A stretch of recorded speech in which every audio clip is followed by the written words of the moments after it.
नमस्कार विद्यार्थी मित्रांनो आपण या ठिकाणी PSI STI ASO याचे पूर्व आणि मुख्य परीक्षेचे सर्व पेपर्स बघतो आहोत. ओके. आणि आज आपल्याला या ठिकाणी ASO मुख्य परीक्षा जी आहे तिचा 2015चा मराठी व्याकरणाचा अर्थातच भाषा विषयाचा जो पेपर 1 असतो मराठी भाषेचा, त्याचे जे व्याकरणाचे ऑब्जेक्टिव्ह प्रश्न आहेत त्यावेळेस जे 60 प्रश्न विचारले जायचे ते आजच्या या लेक्चरमध्ये बघायचे आहे. शेवटपर्यंत बघा. प्रत्येक प्रश्न त्यातले महत्त्वाचे कीवर्ड्स जे आहेत ते नोट डाऊन करायला शिका. यामध्ये काही उपप्रश्न मी तुम्हाला विचारत जाणार आहेत, त्याची उत्तरं तुम्ही कमेंट बॉक्समध्ये द्यावेत अशी एक माफक अपेक्षा तुमच्याकडून आहे. प्रश्न 1. आरी या शब्दाचा विरुद्धार्थी शब्द पुढीलपैकी कोणता? अमृत, विष, सखा आणि रवी. आरीचा विरुद्धार्थी शब्द. आता आरी म्हणजे काय? आमलारी म्हणतो बघा आपण, आमलारी. आरी म्हणजे शत्रू थोडक्यात. मग त्याचा विरुद्धार्थी जर बघितला तर काय? सखा. बरोबर. पुढे पर्यायी उत्तरातील कोणते धातू साधित गटाबाहेरचे आहे? बघा, गटाबाहेरचं धातू साधित. ऑप्शन आहे पहिला कर, दुसरा तूट, तिसरा लाभ आणि चौथा फोड. या ठिकाणी गटाबाहेरचा शब्द येतो आहे लाभ. कारण की करणे, तुटणे, फोडणे याच्यामध्ये लाभ हा जो धातू साधित आहे तो बसत नाही, हे लक्षात घ्या. पुढे खाली दिलेल्या वाक्यातून विशेषण असणारी वाक्य ओळखा. दशरथाने कैकेयीला 2 वर दिले. तू त्या राजपुत्राला वर. पक्षी झाडावर बसतो. वर पिता मुलाच्या लग्नात उपस्थित नव्हता. विशेषण असणारे वाक्य. 3 नंबरचा प्रश्न. 2015चा हा पेपर आपण बघतोय मित्रांनो. इथे जर बघितलं तुम्ही पहिलं विधान, दशरथाने कैकेयीला 2 वर दिले. इथे वर या शब्दाचा वापर नाम म्हणून झालेला आहे. तू त्या राजपुत्राला वर. इथे क्रियापद होतोय. पक्षी झाडावर बसतो शब्दयोगी अव्यय होता आहे. आणि वर पिता. पिता कोणाचा? वराचा. पित्याबद्दल अधिक माहिती सांगतोय वर हा शब्द, म्हणून इथे हे विशेषण. पुढे खालील पर्यायी उत्तरातील तत्सम शब्द कोणता? तत्सम. दूध, मस्तक, झोप आणि इंजेक्शन. तत्सम. तत्सम म्हणजे शुद्ध संस्कृत म्हणूया त्याला आपण. दूध हा दुग्धापासून मानलाय म्हणून हा तद्भव जातो. इथे मस्तक हा शब्द आहे संस्कृत किंवा तत्सम.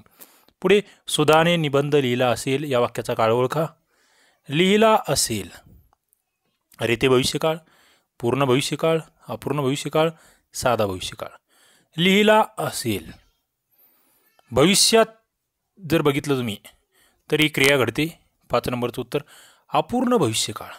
लिहिला असेल अशा स्वरूपाचं वाक्य या ठिकाणी तुम्ही बघतायत. पुढे जातोय आपण. खालील प्रांत व त्यांचे स्वदेशी शब्द यांच्या योग्य जोड्या लावा. बघा, गुजराती, तमिळी, कानडी आणि तेलुगू असे प्रांत दिले आणि पुढे शब्द दिलेले आहेत त्या भाषेतील. इथे जर बघितलं तुम्ही दादर, डबा आणि दलाल गुजराती शब्दांमध्ये येतात. ओके. 1चं 3. तुम्हाला तेवढं एक जरी माहीत असतं तरी उत्तर या ठिकाणी येत होतं. तमिळी जर बघितलं चिल्लीपिल्ली, सार, मठ्ठा. कानडी ताळा, अनारसा, शिकेकाई. आणि तेलुगू कानडीमध्ये तूप, गुढी आणि गुंडी येतं आहे. आणि तेलुगूमध्ये जर बघितलं तुम्ही तर मग अनारसा असेल, शिकेकाई असेल, ताळा असेल. उत्तर येतं आहे 4 नंबरचं. पुढे 7वा प्रश्न. पुढील विधाने वाचा. ॲ आणि ऑ हे नवे स्वरादी मराठीत इंग्रजीतून आले. आता या अन्यामागे कोणाचं मोठं योगदान आहे? कोणती व्यक्ती महत्त्वाची आहे? मला कमेंट बॉक्समध्ये सांगा. आहा हे 2 स्वरादी नाहीत आणि ए आई हे संयुक्त स्वर नाहीत असं म्हटलं होतं. खाली मग ए बरोबर, बी चूक, फक्त सी चूक, ABC तिन्ही चूक. 7 नंबरचा प्रश्न. काय? या ठिकाणी जर बघितलं ॲ आणि ऑ हे 2 नवे स्वरादी आहेत आणि ते इंग्रजीतून आले आहेत. हे विधान बरोबर आहे. मात्र हे आहा हे स्वरादी नाहीत, हे चुकीचे, कारण की हे स्वरादी आहेत. ए आणि आई हे संयुक्त स्वर नाहीत, हेही चुकीचे, कारण की ए आणि आई हे संयुक्त स्वर आहे. मग तो ए कशापासून बनला आहे ते तुम्हाला माहीत असलं पाहिजे. आई कशापासून बनला आहे हेही तुम्हाला माहीत असलं पाहिजे. आणि हा हे फसवणारा असतो. बऱ्याच वेळेस वाटतं की अरे हा संयुक्त स्वर नाही. पुढे जातोय मी. पुढील शब्दातील उपसर्ग घटित शब्द निवडा. उपसर्ग घटित. अधिपती, रक्षक, विसराळू आणि भांडखोर. पाहिल्याबरोबर लक्षात येईल तुमच्या की अधिपती, अधि हा उपसर्ग आहे, इथे रक्षकमध्ये अक आहे, विसराळू भांडखोरमध्ये खोर आहे, हे प्रत्यय आहेत तिघांमध्ये, मात्र पहिल्यामध्ये उपसर्ग आहेत जे शब्दाच्या पूर्वी येतात. पुढे हसरा मुलगा या वाक्यातील हसरा शब्दातील रा हा प्रत्यय कोणत्या अर्थाचा आहे? बघा, प्रत्ययाला अर्थ असतो, हे ते अर्थबोध होते, कर्तृवाचक, युक्तार्थक, क्रियावाचक, योग्यार्थक. 9 नंबरचा प्रश्न, हसरा मुलगा. उत्तर येत आहे युक्तार्थक. पुढे पर्यायी उत्तरातील विद्यार्थी क्रियापद असलेले वाक्य कोणते? विद्यार्थी, माझ्याच्याने ते काम होणार नाही, अवकाळी पाऊस आला, सर्वांनी पंक्तीत येऊन बसा, अंगी धैर्य असणाऱ्यांनीच हे कार्य करावे. विद्यार्थी क्रियापद, विद्यार्थी, अंगी धैर्य असणाऱ्यांनीच हे कार्य करावे. आता याच्यातून काय सूचित होते ते तुम्ही मला कमेंट बॉक्समध्ये सांगणार आहात.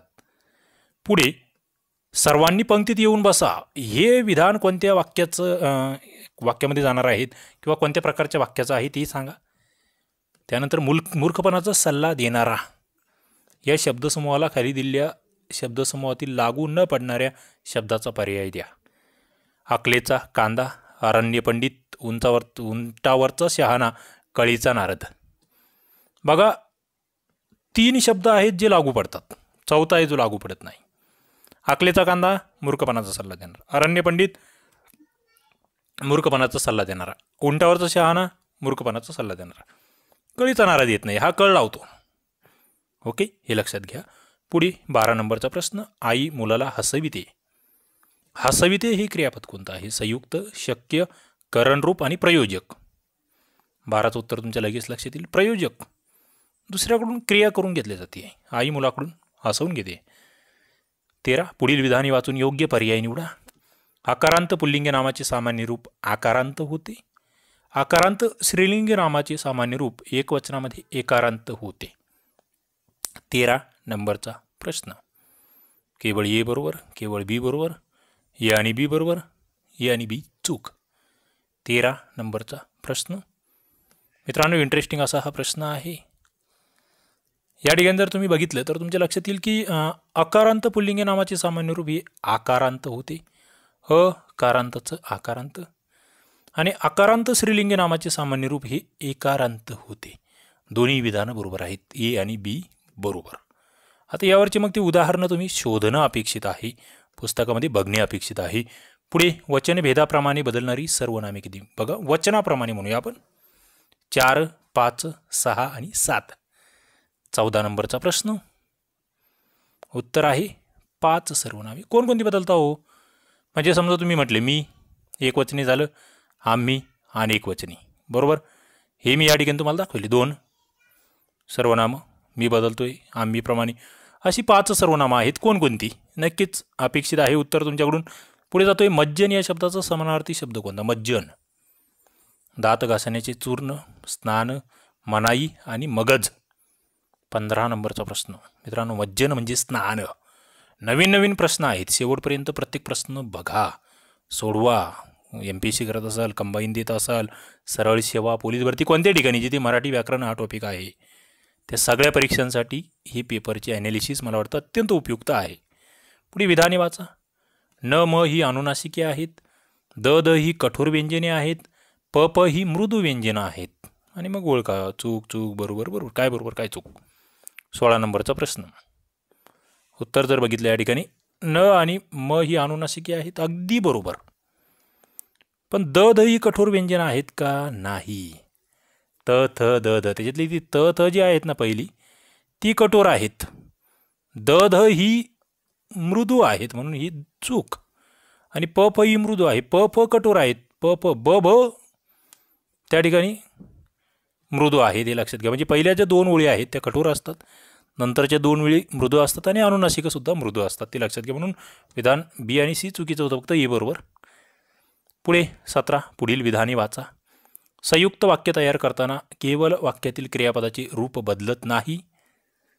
बघा, केवळ वाक्यातील क्रियापदाचे रूप बदलत नाही असं म्हटलंय. वाक्य जोडताना पण, परंतु, आणि, व अशा प्रधानत्वबोधक उभयान्वयी अव्ययाचा संयुक्त वाक्य तयार करताना उपयोग केला जात नाही. केवळ वाक्याचा एकच उद्देश असतो. खाली म्हटलंय मग ए आणि बी बरोबर. बी सी बरोबर, ए बी सी बरोबर, ए बी सी चूक. 17 नंबरचा प्रश्न. उत्तर काय आहे बघा. इथे जर बघितलं संयुक्त वाक्य तयार करताना केवळ वाक्यातील क्रियापदाचे रूप बदलत नाही, अगदी बरोबर आहे. केवळ वाक्यामध्ये उद्देश एकच असतो, हेही बरोबर आहे. मात्र इथे जे म्हटलंय प्रधानत्वबोधक उभयान्वयी अव्ययाचा संयुक्त वाक्य तयार करताना उपयोग केला जात नाही, पण परंतु वगैरे, हे चुकीचं आहे. आणि वगैरे म्हणजे बी नंबरचं विधान चूक होतं. ए आणि सी बरोबर आहे. 2. 17चं उत्तर 2. पुढे 18. पर्यायी उत्तरातील तद्भव शब्द ओळखा. तद्भव जल, प्रीती, कान आणि भगवान. तद्भव संस्कृतमध्ये थोडासा बदल झाला आहे. जल हा जसंच तसं आहे संस्कृत, प्रीती संस्कृत आहे, भगवान संस्कृत आहे, म्हणजे तिन्ही तत्सम आहे. कर्णापासून कान म्हणतोय. तद्भव शब्द. तद्भव शब्दाचे आणखी काही उदाहरणं नक्कीच कमेंट बॉक्समध्ये तुमच्याकडून मला अभिप्रेत आहेत, उत्तर देण्याचा प्रयत्न करा. पुढे जातोय मी. पर्यायी उत्तरातील मिश्र वाक्य कोणते? मिश्र वाक्य. उद्या सुट्टी मिळाल्यावर मी तुझ्या घरी येईन. उद्या सुट्टी मिळेल, मी तुझ्या घरी येईन. उद्या सुट्टी मिळाली तर मी तुझ्या घरी येईल. उद्या सुट्टी मिळेल आणि मी तुझ्या घरी येईल. बघा इंटरेस्टिंग आहे. 19 नंबरचा प्रश्न. उत्तर काय? उद्या सुट्टी मिळाली तर मी तुझ्या घरी येईल. तर संकेतार्थी आहे, मिश्र वाक्य.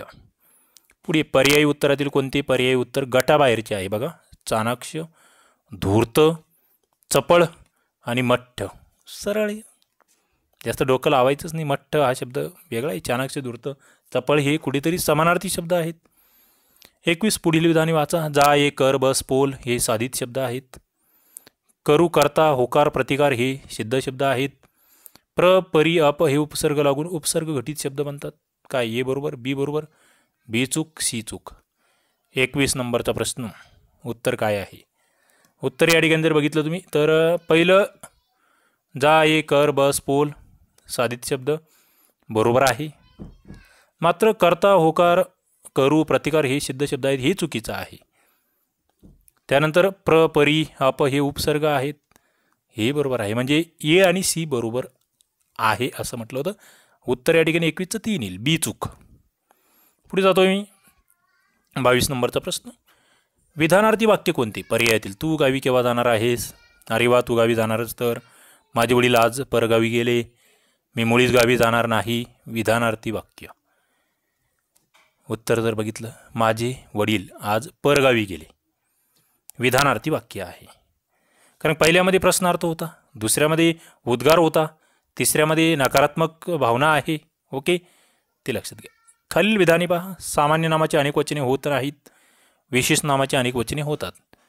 वाक्य वाचल्याबरोबर अभ्यास विद्यार्थ्याला कळेल की अरे दोन्ही चुकतंय. कारण की सामान्य नाम त्याचं अनेक वचन होतं आणि विशेष नामाचं अनेक वचन होत नाही, म्हणून 4 ए आणि बी चूक. पुढे जोड्या लावा. समास, अव्ययीभाव, तत्पुरुष, द्वंद्व, बहुव्रीही आणि पुढे उदाहरणं दिली होती की कोणतं उदाहरण कशाचं आहे. 24 नंबरचा प्रश्न. बघा नीट जर बघितलं, अव्ययीभाव समास आमरण उपसर्ग लागतोय. तत्पुरुष समास महाराष्ट्र महान असे राष्ट्र. द्वंद्व समास दोन्हीही शब्द हे सारखे असणार आहेत. केर कचरा आणि बहुव्रीही समास चंद्रशेखर. काय? चंद्रशेखर. उत्तर आहे 2. पुढे जातोय मी 25 नंबरच्या प्रश्नाकडे. पुढील विधाने वाचून योग्य पर्याय निवडा. कडे, मध्ये, प्रमाणे ही शुद्ध शब्दयोगी अव्यय आहेत. च, मात्र, ना ही शुद्ध शब्दयोगी अव्यय नाहीत. फक्त ए बरोबर, फक्त बी बरोबर, ए बी बरोबर, ए बी चूक. 25 नंबरचा प्रश्न. बघा आता इथे नेमकं उलटं दिलेलं आहे. शुद्ध शब्दयोगी अव्यय जर बघितली ना, च, ना, मात्र ही शुद्ध शब्दयोगी अव्यय आहेत. पहिलं विधान चुकीचं होतं, दुसरंही चुकीचं आहे. इथे नाही म्हटलं, इथे आहेत म्हटलं, म्हणजे नेमकं एकमेकाच्या विरुद्ध, म्हणून ए आणि बी दोन्ही चूक. ओके. पुढे खालील वाक्यातील काळ ओळखा. मधु लाडू खात जाईल. खात जाईल म्हटलंय. कोणता भविष्यकाळ? साधा, अपूर्ण, पूर्ण, रीती. तर खात जाईल, सातत्याने खात राहील समजा तो भविष्यामध्ये, रीती भविष्यकाळ. पुढे अभिधा शक्तीचे उदाहरण असलेले वाक्य पर्यायी उत्तरातील कोणते आहे? अभिधा. काय गाढव आहे? मला फार भूक लागली. शेजारच्या गावी आम्ही नदीवरून जातो. मुलांना आता दिवे लागण्याची वेळ झाली. अभिधा शक्ती. 27 नंबरचा प्रश्न. सरळ सरळ वाच्यार्थ आहे, म्हणजे असं काही उलटं पालटं फिरून काहीच नाही. मला फार भूक लागली. सरळ लागली म्हणजे लागली. असं नाही म्हणणार मी माझ्या पोटात कावळी ओरडतायत, ते अभिधामध्ये नाही येणार मग. ओके, उत्तर 2. पुढे जातोय. आता मग इथे तुम्ही सांगा मला, काय गाढव आहे, कोणती शक्ती, नदीवरून जातो कोणती शक्ती, दिवे लागण्याची वेळ झाली कोणती शक्ती. इंटरेस्टिंग आहेत प्रश्न. पुढे पर्यायी उत्तरातील संकेतार्थी वाक्य ओळखा. संकेतार्थी वाक्य, हे तत्व साधं आहे. 2.5 रुपयाचे बी पेरून 2 पैशाची भाजी मिळाली नाही. तिसरं, वारा आला आणि पाऊस गेला. चौथं, तुम्ही आलात तर मी सुद्धा तुमच्या घरी येईन. संकेतार्थी, संकेत असला पाहिजे, अट असली पाहिजे बस. तुम्ही आलात तर जर तुम्ही आलात तर मी तुमच्या घरी येईल. 4 नंबरचं उत्तर. पुढे दिलेल्या वाक्यातून साधित क्रियापद असलेल्या वाक्याचा अचूक पर्याय निवडा. साधित ज्याच्यामध्ये म्हणजे काहीतरी बदल झाला आहे. विद्यार्थ्यांनी अभ्यास केला पाहिजे. शिक्षक मुलांना शिकवतात. सचिनने चौकार मारला. जुन्या आठवणीने माझे डोळे पाणावले. 29 नंबरचा प्रश्न काय? पाणावले. काय? पाणावले. जुन्या आठवणीने माझे डोळे पाणावले. 29चं उत्तर आहे 4. पुढे 30, पर्यायी उत्तरातील गटाबाहेरचा शब्द कोणता? गटाबाहेरचा, धकाधक, धकाधकी, धकधक, झोंबी. 30 नंबरचा प्रश्न. धकाधक बरोबर आहे. धकाधकी आणि झोंबी. तर धकधक हा गटाबाहेरचा आहे. धकधक जसंच्या तसं आहे या ठिकाणी आपण बघतोय, ज्याला आपण पूर्ण अभ्यास असं म्हणू शकतो.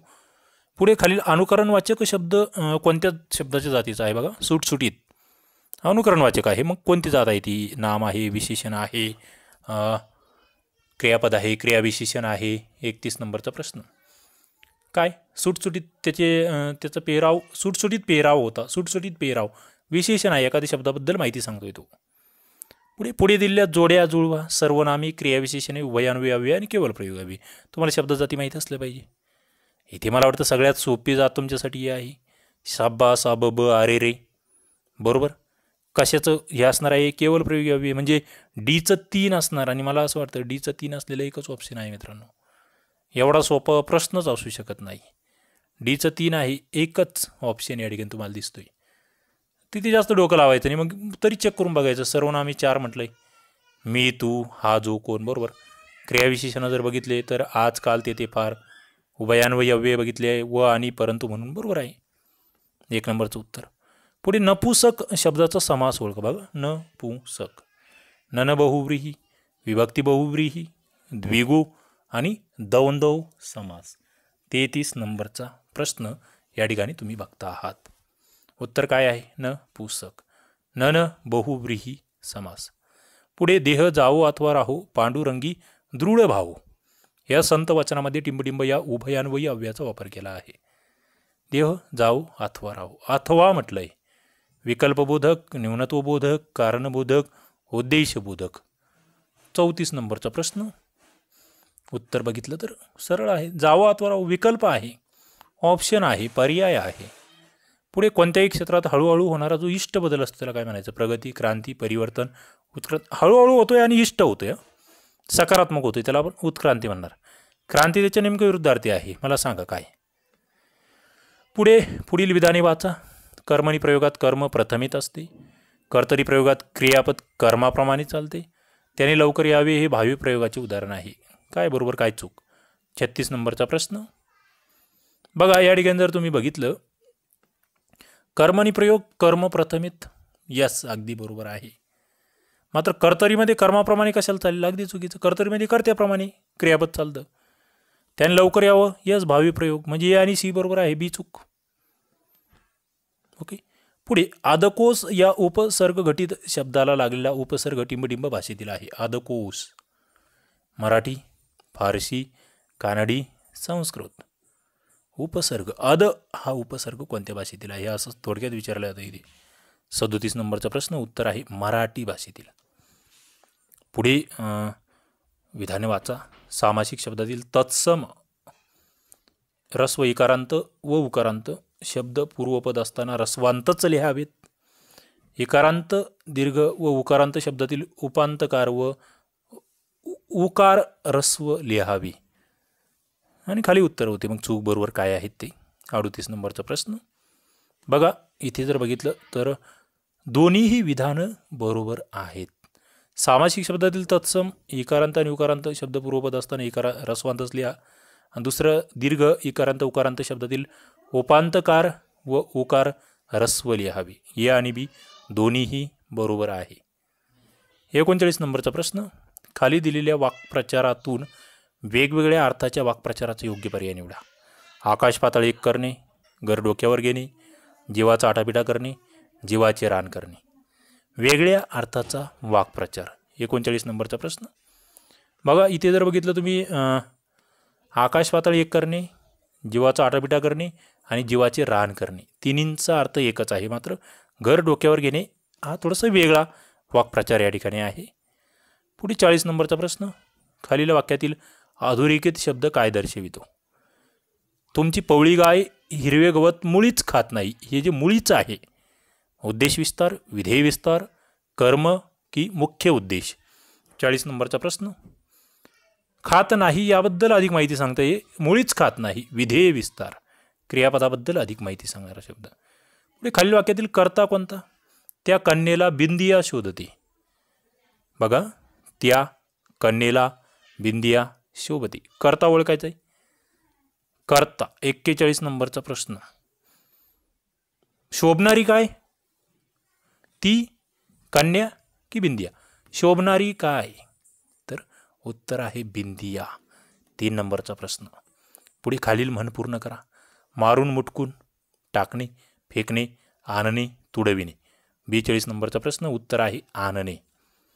पुढे पर्यायी उत्तरातील संयुक्त वाक्य ओळखा. संयुक्त, सकाळी 8 वाजता मी बाहेर जाण्याच्या तयारीत होतो. सकाळी 8 वाजण्याचा सुमार असावा मी बाहेर जाण्याच्या तयारीत होतो. सकाळी 8 वाजले आणि मी बाहेर जाण्याच्या तयारीला लागलो. जेव्हा मी बाहेर जाण्याच्या तयारीला लागलो तेव्हा 8 वाजण्याचा सुमार असावा. संयुक्त वाक्य. 43 नंबरचा प्रश्न. बघा सरळ आहे, आणीने जोडलेला आहे, समुच्चय बोधक संयुक्त वाक्यामध्ये येईल. 43चं उत्तर 3. पुढे खालील पर्यायी उत्तरातील विधानपूरक नसलेले वाक्य कोणते. विधानपूरक नाहीचे त्याच्यामध्ये. माधव चांगला आहे, पेरू पिकलेला निघाला, श्रीमंत रागावलेले दिसतात, राजांच्या घराचे दार उघडले. विधानपूरकच नाही आहे. 44 नंबरचा प्रश्न इंटरेस्टिंग आहे. त्याचं उत्तर आहे राजांच्या घराचे दार उघडले. याच्यामध्ये विधानपूरक नाही. मग वरील 3 वाक्य तुम्हाला दिसत आहेत काय, या तिन्ही वाक्यामधील विधानपूरक शब्द कोणते आहेत ते मला कमेंट बॉक्समध्ये सांगा. पुढे पर्यायी उत्तरात चतुर्थी विभक्तीचे अपादान कारकार्थ असलेले वाक्य कोणते. बघा, चतुर्थी विभक्तीचे अपादान कारकार्थ. त्याच्या नाकाला धार लागली आहे, तुझ्या अजूनही काम होणार नाही, त्याचे लिहून झाले, मी रात्री घरी परतेन. चतुर्थी विभक्तीचे अपादान कारकार्थ. 45 नंबरचा प्रश्न. अपादान त्याच्यापासून दूर जाता आहे आणि विभक्ती चतुर्थी. तुम्हाला माहिती आहे सलाते सलानाते. उत्तर इथे नाकाला धार लागली आहे. 1 नंबरचं उत्तर येतं आहे सरळ सरळ. पुढे पुढीलपैकी कोणता शब्द अभ्यस्त नाही ते सांगा. अतिशय, दगडबिगड, हळूहळू, घरघर. कोणता शब्द अभ्यस्त नाही. इथे जर बघितलं तुम्ही सरळ लक्षात दिलं, अभ्यस्त म्हणजे काय, शब्दाची पुनरावृत्ती. काय, शब्दाची पुनरावृत्ती. आणि मग ते दगडबिगडमध्ये आहे, हळूहळूमध्ये आहे, घरघरमध्ये आहे. उत्तर येते तुमचं अतिशय. पुढे जातोय मी. पुढील विधाने वाचा, योग्य पर्याय निवडा. विशेष नाम हे व्यक्तिवाचक असते, सामान्य नाम हे जातीवाचक असते, सामान्य नामे आणि विशेष नाम यांना आपण धर्मीवाचक असं म्हणतो. 47 नंबरचा प्रश्न. उत्तर बघितलं तर विशेष नाम व्यक्तिवाचक यस, सामान्य नाम जातीवाचक यस आणि धर्मीवाचक नामं सामान्य आणि विशेष नामाला म्हणतात. मग धर्मवाचक कशाला म्हणायचं, तर जे भाववाचक आहे किंवा जे गुणवाचक आहे त्यांना आपण धर्मवाचक म्हणतो. पुढे जातोय मी. ताई हा शब्द खालीलपैकी कोणत्या प्रकारातील आहे. ताई देशी, परप्रांतीय, तत्सम आणि तद्भव. ताई हा शब्द विचारला गेला आहे. उत्तर आहे परप्रांती. पण परप्रांत कोणता, कानडी, फारसी, अरबी, तेलुगू. नक्कीच उत्तराची अपेक्षा आहे. पुढे ओनामा या शब्दाचा समानार्थी शब्द पुढीलपैकी कोणता. ओनामा म्हणजे काय मित्रांनो, शेवटी, प्रारंभ, अभाव, दूषित ज्वराचा एक प्रकार. ओनामा. 49 नंबरचा प्रश्न आणि उत्तर येतं प्रारंभ. ओनामा म्हणजे प्रारंभ. पुढे नीरव या शब्दाचा संधी विच्छेद कसा होतो. नीरव कसा विच्छेद करणार तुम्ही, याला कशी फोड करणार. नी अधिक रव, नीरव, नीरव, नीरव. 50 नंबरचा प्रश्न आणि त्याचं उत्तर आहे 1 नंबरचं रस्वनी. पुढे चुकी बरोबर सांगा. आपण जी लिपी वापरतो तिला बाळबोध लिपी म्हणतात. देवनागरी लिपी उभ्या आडव्या तिरप्या गोलसर अशा रेषांनी बनलेली असते. देवनागरी लेखकाच्या उजवीकडून डावीकडे लिहिली जाते. 51 नंबरचा प्रश्न या ठिकाणी जर बघितलं तर पहिलं बाळबोध लिपी बरोबर आहे. उभ्या आडव्या तिरप्या रेषा बरोबर आहे. मात्र हे डाऊ साबण ओके किंवा डाऊ कंपनी तुम्ही जर ती लक्षात ठेवली तर तुमचं चुकी कळेल की सी चुकीचं आहे. फक्त सी चूक. 52 नंबरचा प्रश्न खाली मराठी व्याकरणातील संधीचे प्रकार आणि उदाहरणे दिली आहेत. तुम्हाला योग्य ओळखायचं आहे. बघा सजातीय स्वरसंधी, अनुनासिक संधी, पूर्वरूप संधी आणि पररूप संधी. स्वरसंधी आणि अनुनासिक संधी मला वाटतं लगेच तुमच्या लक्षात येऊ शकतात, मात्र वाचनच असलं पाहिजे. 52 नंबरचा प्रश्न या ठिकाणी जर व्यवस्थित बघितलं, व्यवस्थित तुम्ही वाचण्याचा प्रयत्न केला तर तुमच्या लक्षात येईल. सजातीय संधी म्हटलं की गुरु उपदेश पाठच असलं पाहिजे. अनुनासिक संधी म्हटली वांग निश्चय. पूर्वरूप संधी म्हटली खिडकीत खिडकी अधिक आत. आणि पररूप म्हटली की घाम ओळे घाम अधिक ओळे. ओके, उत्तर येतं आहे 4 नंबरचं. पुढील म्हण पूर्ण करा. दुहेरी बोलाची, एकेरी करणीची, कवडी मोलाची, दुटप्पी वागणुकीची, पै किमतीची. म्हण काय आहे? दुहेरी बोलाची, त्याच्या पुढे तुम्ही काय वापरणार? उत्तर आहे कवडी मोलाची. काय? कवडी मोलाची. पुढे खालील वाक्यांपैकी शब्दयोगी अव्ययाचा उचित प्रयोग असलेले वाक्य ओळखा. शब्दयोगी अव्यय उचितपणे वापरलेले आहे. देशासाठी प्राण अर्पण करणारे हुतात्मे, पतंग वर जात होता, सूर्य ढगामागे लपला, मागे या ठिकाणी विहीर होती. 54 नंबरचा प्रश्न शब्दयोगी अव्ययाचा उचित प्रयोग आहे. शब्दयोगी अव्यय म्हणजे काय? शब्दाला जोडून येते. आता इथे तुम्ही जर बघितलं तर देशासाठी म्हणून तुम्हाला इथे साठी वाटेल. इथे वर मात्र हे तर नाहीच आहे. सूर्य ढगामागे लपला आणि मागे या ठिकाणी. आता इथे मागे आणि 2 आणि 4 तर सरळ कटलं. आता राहिलं 1 की 3. इथे तुम्हाला सरळ उत्तर येईल की सूर्य ढगामागे लपला. मागे हा शब्द 54चं उत्तर 3 येतं आहे. पुढे पर्यायी उत्तरातील शुद्ध शब्द कोणता? बघा जमीन जुमला, जमीन जुमला, जमीन जुमला, जमीन जुमला. मी आणि जू रस्व दीर्घ एवढंच महत्त्वाचं आहे. 55 नंबरचा प्रश्न जमीन जुमला. 1 नंबरचं उत्तर. अशा पद्धतीने जमीन जुमला. एकदा कमेंट बॉक्समध्ये लिहा हा शब्द, म्हणजे तुमचा परफेक्ट होऊन जाईल. पुढे जातोय मी. उतारा दिला आहे. तुम्ही निश्चित खूप लहान फॉन्ट आहे, वाचण्याचा प्रयत्न करू शकतात पॉज करून किंवा स्क्रीनशॉट घेऊ शकतात. ओके, कशा पद्धतीचे उतारे येतात राज्यसेवेला आणि कंबाईनला ते तुम्हाला लक्षात आलं पाहिजे. हा एक महत्त्वाचा हेतू या ठिकाणी आहे. 5 प्रश्न विचारले जातात उतार्यांवर.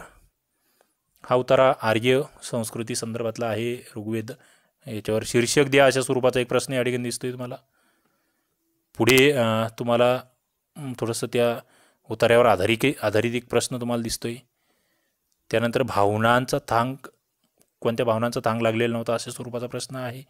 देवळाची कल्पना सर्वप्रथम कोणाला सुचली एक या ठिकाणी दिसायला सोपा प्रश्न आहे, मात्र उतारा वाचून तुम्हाला या प्रश्नांची उत्तरं द्यायची आहेत.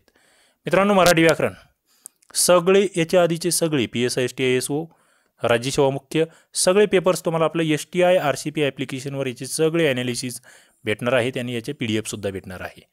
यावर PSI STI SOचा कोर्ससुद्धा आपण डेव्हलप केला आहे. निश्चित हे ॲप्लिकेशन डाउनलोड करा. डिस्क्रिप्शनमध्ये लिंक आहे. त्या ठिकाणचे डेमो लेक्चर्स बघा, फ्री लेक्चर्स बघा आणि तुम्हाला आवडलं तर तुम्ही कोर्सलासुद्धा जॉईन होऊ शकतात. अत्यंत कमी वेळेत खूप चांगल्या पद्धतीचा अभ्यास या ठिकाणी तुम्हाला करता येणार आहे. चला, व्हिडिओ आवडत असेल लाईक करा, आपल्या मित्रांना शेअर करा, चॅनलला सबस्क्राईब करा. या ठिकाणी आपण थांबूया. धन्यवाद.